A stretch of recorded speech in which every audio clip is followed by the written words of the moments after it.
সমগ্র সৃষ্টিগুলি আল্লাহকে সেজদা দেয়, সূর্য আল্লাহকে সেজদা দেয়, চাঁদ আল্লাহকে সেজদা দেয়। নবী বলেন, সাহাবীরা তোমরা কি জানো সূর্য কোথায় যে ডুবে যায়? সাহাবীরা বলেন, আল্লাহু রাসূলু আলাম, আল্লাহ জানে এবং নবী ভালো জানে। আল্লাহ নবী বললেন, সাহাবীরা রে, সূর্য যেতে যেতে আরশে মুআল্লার নিচে যায় আল্লাহকে সেজদা দিয়া সুবহানা রাব্বিল আলা বলে সূর্য পড়তে থাকে, আর সুবহান রাব্বিল আলা বলে সূর্য তাসবিহ পড়তে থাকে, আর বলে, হে রব, আপনি যদি অনুমতি দেন পৃথিবীবাসীর জন্য আবার আলো নিয়ে ফিরে যাব, আর অনুমতি যদি না দেন আমি আপনার কুদরতি কদমে সেজদায় পড়ে পড়ে কাঁদতে থাকব। আল্লাহ নবী বললেন, সূর্য থেকে আমার রব অনুমতি দেওয়ার কারণে সকালবেলা তোমরা সূর্যের আলো পাও। কিয়ামতের পূর্ব সময় অনুমতি দেবে না, দেবে না, দেবে না, দেবে না। 6 মাস পার হয়ে যাবে, পৃথিবী অন্ধকারে নিমজ্জিত হয়ে যাবে, কান্নার রোল পড়ে যাবে, অন্ধকারে ছেয়ে যাবে সারা দুনিয়া। মানুষ বলবে, সূর্যের কি হলো? সে কি হারিয়ে গেছে? সূর্য কোথাও খুঁজে পাওয়া যাবে না, আলো পাওয়া যাবে না, অন্ধকারে সারা পৃথিবীতে কান্না বেড়ে যাবে। এবার রব বলবে, সূর্য উঠো। সূর্য পূর্ব দিক থেকে উঠার সময় পাবে না, পশ্চিম দিক থেকে উঠা শুরু হয়ে যাবে সূর্য। আল্লাহ নবী বললেন, তওবার দরজা বন্ধ হয়ে যাবে, আর ওই সময় দক্ষিণ দিক থেকে একটা বাতাস আসবে।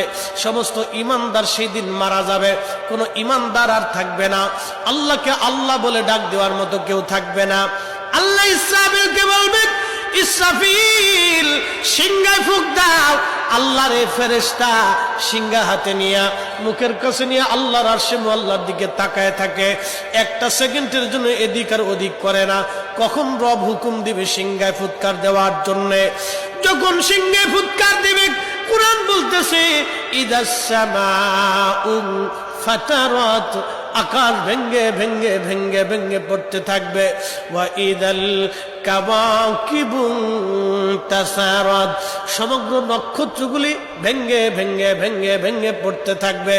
ওয়া ইদাল বিহারু ফুজ্জিরাত, সমুদ্রের তলদেশ উদ্দোলিত হয়ে যাবে, সমগ্র পানিগুলি পৃথিবীর উপরে আছাড় মারবে, আর ধুয়ে পারলে সব পৃথিবীবাসীকে নিয়ে যাওয়া হবে।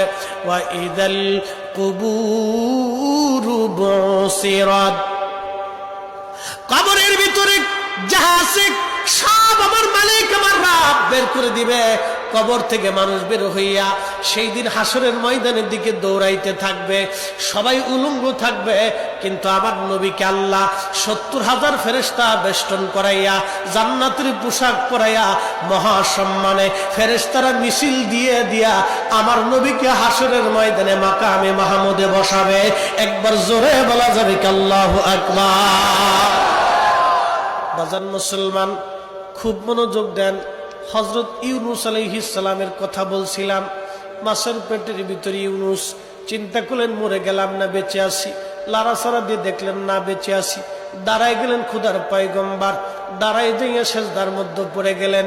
মাছের পেটের মধ্যে সেজদার মধ্যে পড়ে বলতেছে, লা ইলাহা ইল্লা আনতা সুবহানাক